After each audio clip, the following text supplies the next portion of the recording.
ఆంధ్రప్రదేశ్లో ఎన్నికలు దగ్గర పడుతున్న నేపథ్యంలో వైఎస్ఆర్సీపీ ఓటుకు నోటు పంచేందుకు సిద్ధమవుతోందా? అందులో భాగంగానే 30 కంటైనర్లలో భారీ మొత్తంలో నగదును తరలించేటువంటి ప్రయత్నం చేసిందా? కేంద్ర బలగాలు వెంబటించి ఆ 30 కంటైనర్లను పట్టుకునే ప్రయత్నం చేశారా? వాళ్ళు ప్రయత్నం చేసినప్పటికీ ఆ 30 కంటైనర్లు ఎస్కేప్ అయ్యాయా అంటే అవుననే సమాధానం ఇస్తున్నారు కొంతమంది రాజకీయ విశ్లేషకులు. ఇక ఇదే అంశానికి సంబంధించి మనతో మాట్లాడేందుకు ప్రముఖ రాజకీయ విశ్లేషకులు కృష్ణకుమారి గారు మనతో ఉన్నారు. మేడంతో మాట్లాడు. మేడం నమస్తే. మేడం నమస్తే. మేడం, ఎన్నికలు దగ్గర పడుతున్న నేపథ్యంలో ఆంధ్రప్రదేశ్లో జగన్మోహన్ రెడ్డి ఓటు కోసం నోటు ఇచ్చేందుకు సిద్ధమయ్యారు. అందులో భాగంగానే పెద్ద మొత్తంలో నగదుని ఒక 30 కంటైనర్లలో తరలించే ప్రయత్నం చేశారు. అది తెలుసుకున్నటువంటి కేంద్ర బలగాలు వాటిని వెంబడించే ప్రయత్నం చేసినాయి, కానీ ఆ 30 కంటైనర్లలో ఉన్నటువంటి నగదు కూడా ఎస్కేప్ అయింది అంటూ కూడా ఒక వార్త ఇప్పుడు సోషల్ మీడియాలో చక్కర్లు కొడుతుంది. మేడం ఏంటి మేడం దీంట్లో వాస్తవం ఉందంటారు? ఉండొచ్చు, ఎందుకంటే ఇవాళ ఎలక్షన్ అంటే భారీ ఖర్చుతో కూడుకున్నదే. దీనికి ఒక్కరిని నిందించి ఉపయోగం లేదు. ప్రభుత్వాలు చూసి చూడనట్టు పోవటం, ఎలక్షన్ కమిషను మరీ పనికిమాలింది అవటం, ఏమైనా సరే గెలవాలి అనుకుని డబ్బులు ఖర్చు పెట్టాలని అభ్యర్థులు అనుకోవడం, అసలు 5 లక్షలే ఖర్చు పెట్టాలి అని ఒక ఎమ్మెల్యే ఎలక్షన్ చెప్తారు. 5 లక్షలు కార్యకర్తల భోజనాలు కూడా సరిపో. కేంద్ర ఎన్నికల సంఘం లిమిట్ అంతవరకే కదా. అంతవరకే అంటే కార్యకర్తల బిర్యానీ ప్యాకెట్లకు కూడా 5 లక్షలు సరిపో. అది వాస్తవంగా పరిస్థితి. మరి ఈ ఖర్చులన్నీ ఎక్కడి నుంచి వస్తున్నాయి అంటే ఇలా ఏదో రకంగా నేలమాగల్లో దాచిపెట్టిన డబ్బులా, గోడల్లో దాచిపెట్టిన డబ్బులా, ఏయో ఒక డబ్బులు అయితే వాడాల్సిందే కదా. ఇంకా మరి కంటైనర్లో వెళ్తున్నాయి అని అంటే అందరికీ తెలిసిన విషయం ఏంటంటే ఆంధ్రప్రదేశ్లో లిక్కర్ పాలసీ ఉంది కదా. ఆ లిక్కర్ పాలసీలో వాళ్ళకి నచ్చినట్టు వాళ్ళు చేసుకొని వాళ్ళ సొంత బ్రాండ్లు పెట్టుకొని అది దానికి ఈ రేట్ ఎందుకు పెట్టావు అని అడిగే నాదుడు లేడు అక్కడ. రేట్లు విపరీతంగా పెంచేశారు. దానికి కూడా ఏం రీజన్ చెప్పారంటే రేట్ ఎక్కువ పెడితే కొనడం తగ్గిస్తారు అని చెప్పారు. అంటే డబ్బులు తక్కువ ఉంటాయి కాబట్టి, ఎక్కువ ఖరీదు ఉంటుంది కాబట్టి కొనరు అన్నారు. కానీ వాస్తవంలో జరిగేది ఏంటి అంటే ఎక్కువ రేటు పెడితే ఇంట్లో ఇళ్ళకి ఇంకో 2 దెబ్బలు ఎక్కువ పడతాయి, అంతేగాని వాళ్ళు తాగడం మట్టుకు మానరు. అంటే తక్కువ ఖర్చుతో తయారైన మద్యాన్ని ఎక్కువ ఖర్చు కమ్మి లాభాలు చేసుకుంది ప్రభుత్వం ఒకటి. రెండోది అది ప్రభుత్వానికి వెళ్ళా. ప్రభుత్వానికి వెళ్తే అది వేరే విషయం. ఆన్లైన్ ఫెసిలిటీ కూడా లేదు. ఆన్లైన్ ఫెసిలిటీ లేదు. అది నెక్స్ట్ స్కామ్. అది ఇది రేట్లు పెంచేది ఒక రకం స్కామ్ అయితే ఆన్లైన్ స్కామ్ ఇంకోటి.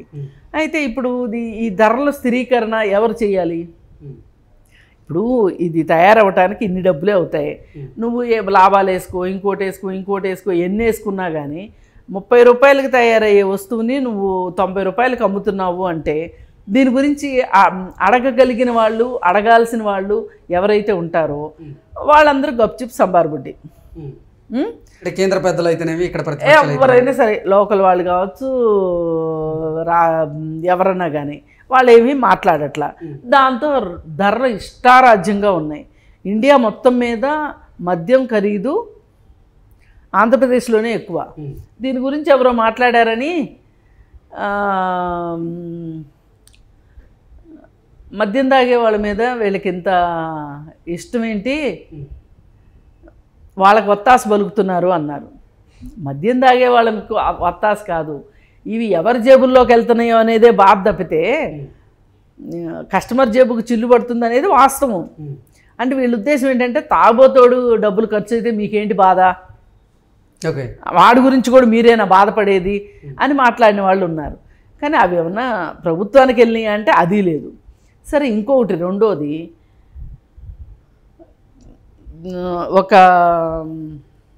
ఏం చెప్పాలి, అరటిపండ్లు బండ్లోళ్ళు, అరటిపండు బండి కంటే ఇంకా చిన్న స్థాయి బిజినెస్, రోడ్డు పక్కన మల్లెపూలు అమ్ముకునే వాళ్ళు కూడా పేటీఎం పెట్టుకుంటున్నారు. డిజిటల్ అయిపోయింది కదా, డిజిటల్ ఇండియా అని మోడీ గారు చెప్పారని చేసుకుంటున్నారు కదా. కానీ ఇక్కడ లిక్కర్ షాపులో 2000 లిక్కర్ కొను 3000 లిక్కర్ కొను డబ్బులు కట్టాల్సిందే. ఇది ఈ 2 విధాలుగా చూసుకుంటే ఈ బ్రాందీ షాపులు వాళ్ళకి ఇబ్బడి ముబ్బడిగా డబ్బులు వచ్చినాయి, మామూలుగా రాలా. దీని మీద కేంద్ర మంత్రిగా చేసిన పురంధరేశ్వరి కూడా బీజేపీ తరఫున వచ్చి అక్కడ వాళ్ళందరితోటి మాట్లాడి అసలు మీరు అకౌంట్స్ ఎట్లా మెయింటైన్ చేస్తున్నారు ఏంటి అని చూసి, అసలు ఇదేంటి అసలు బిల్లింగ్ ఇప్పటికి ₹1,00,000 బిజినెస్ జరిగిందని మీరే చెప్పారు, మరి బిల్లు పుస్తకంలోనేమో ఏమీ లేదు, ఏంటి సంగతి అంటే అంతకుముందు చాలామంది అన్నారు. ఆవిడ నేను కేంద్రానికి ఫిర్యాదు చేస్తాను డ్యామ్ డూమ్ అని చెప్పి అన్నారు. ఆ తర్వాత ఆమె ఆంధ్ర గురించి మాట్లాడుకోకుండా చేశారు తప్పితే సమస్యను అయితే పరిష్కారం చేయలే. మరి ఇలా వచ్చిన డబ్బు బ్లాక్ మనీ కదా, అది ఏమవుతుంది, ఎక్కడికి వెళ్తుంది? ఇట్లా కంటైనర్ల రూపంలో ఎక్కడెక్కడో దాచిపెట్టుకున్నారు. దాచిపెట్టుకుని ఇప్పుడు బయటికి తీశారని చెప్పుకోవచ్చు. కాకపోతే కక్కుర్తి కాకపోతే ఒక్కొక్క కంటైనర్ పంపించుకుంటారు కానీ 7 కంటైనర్లు 8 కంటైనర్లు ఒకేసారి పంపించుకుంటారా? సరే, ఏది ఏమైనా సరే అవి వాళ్ళు కష్టపడి సంపాదించిన డబ్బులు కాదు, ఊరకొచ్చిన డబ్బులు. కాకపోతే ప్రభుత్వానికి వెళ్తే కనుక కనీసం ప్రభుత్వ ఖజానాలోంచి ప్రజలకు మనకొచ్చే పనులు చేసేవాళ్ళు. వీళ్ళ జేబుల్లోకి వెళ్ళినాయి కాబట్టి వీళ్ళ అభ్యర్థులను గెలిపించుకొని ఇప్పుడు ఇన్ని కోట్లు పెట్టి మేము గెలిచాము, ఇంకెన్ని కోట్లు సంపాదించుకుంటాం. ఇదే కదా 30 కంటైనర్లు అంటే మేడం ఎంత భారీ మొత్తంలో నగదు ఉండొచ్చు? చాలానే ఉంటుంది. మరి బ్లాక్ మనీని అంటే 5 సంవత్సరాల్లో చేసిన అవినీతి మొత్తం ఆ 30 కంటైనర్లో ఉండి ఉండొచ్చా? ఒక చోటే ఎందుకు పెడతారు? ఇప్పుడు వీళ్ళ పోటీలు ఎలా ఉంటాయంటే, ఆఫ్టర్ ఆల్ ఒక జిహెచ్ఎంసి ఎంప్లాయీ అన్ని డబ్బులు సంపాదించగలిగింది, మేము కొమ్ములు తిరిగిన మనగాళ్ళమే రాజకీయాల్లో తలపెండిపోయి ఉన్నాము, సీటు తెచ్చుకోవడం దగ్గర నుంచి, జనాలు ముక్కులు చీవుళ్ళు తుడిచిన దగ్గర నుంచి, కష్టపడి శ్రమ కోర్చి మేము ఎమ్మెల్యే అయిన తర్వాత ఈ మాత్రం సంపాదించుకోవద్దా, ఇదే వీళ్ళ మనసులో ఉండేది. మేము వ్యాపారాలు చేసుకోవద్దా అని. ప్రతి ఎమ్మెల్యేకి వ్యాపారాలేగా పక్కన వాళ్ళు వ్యాపారాలు చేసుకుంటారు, వ్యాపారస్తులను కాపాడతారు, వ్యాపారస్తుల దగ్గర నుంచి డబ్బులు తీసుకుంటారు, ఇవన్నీ వచ్చే ఎలక్షన్ కోసం దాచిపెట్టుకుంటారు. సరే, ఇవన్నీ దాచిపెట్టుకున్న తర్వాత వీళ్ళందరికీ గురువు ఎవరు? మరి ఆదర్శ పురుషులు ఎవరు? 16 కేసుల్లో జైలుకి వెళ్ళి ఎన్ని లక్షల కోట్లు అవినీతి చేశాడో అందరికీ తెలుసు. ఆయన 3500 వాయిదాలుకి ఎగ్గొట్టిన ఆయన పైన అరెస్ట్ వారెంట్ ఇష్యూ కాల ఇంతవరకు. సరే, ఏదేమైనప్పటికీ వీళ్ళు ఈ ఎట్లా అంటే అట్లా సంపాదించిన అవినీతి సొమ్ము ఏదైతే ఉందో ఆస్తులు కొనుక్కోవటానికి, ఓట్లు కొనుక్కోవటానికి, వీళ్ళు విలాసాలు చేయటానికి, వీళ్ళ పిల్లల పెళ్ళిళ్ళు విలాసవంతంగా చేయటానికి ఒక్కొక్కళ్ళు 100 కోట్లు 200 కోట్లతోటి పెళ్ళిళ్ళు చేస్తున్నారు. ఇవాళ గాలి జనార్దన్ రెడ్డి సంగతి విన్నాం కదా, 500 కోట్లు పెళ్ళి అని. మరి ఇట్లా మామూలుగా కష్టపడి సంపాదించిన వాళ్ళకైతే అన్ని డబ్బులైతే ఖర్చు పెట్టలేరు.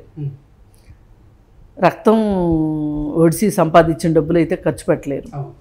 సరే, ఏది ఏమైనా వెత్తం కొద్దీ వైభవం అని డబ్బులు ఉన్నాయి వాళ్ళకి, ఖర్చు పెట్టుకుంటారు. కాకపోతే మన బాధ ఏంటంటే అవి ప్రజల డబ్బులే, ప్రభుత్వానికి చేరవలసిన డబ్బులే అనేదే మీదైనా నాదైనా బాధ. ఏది ఏమైనా సరే ఈ కంటైనర్ల విషయంలో కేంద్ర ప్రభుత్వం శ్రద్ధ తీసుకుంటుందా, లేకపోతే ప్రతిపక్షాలు పూర్తి స్థాయిలో శ్రద్ధ పెట్టి వాటిని నిగ్గుదేలుస్తారో తెలియదు. కానీ అట్ల సంగతి అయితే తేలాల్సిన అవసరం ఉంది. Okay madam, thank you.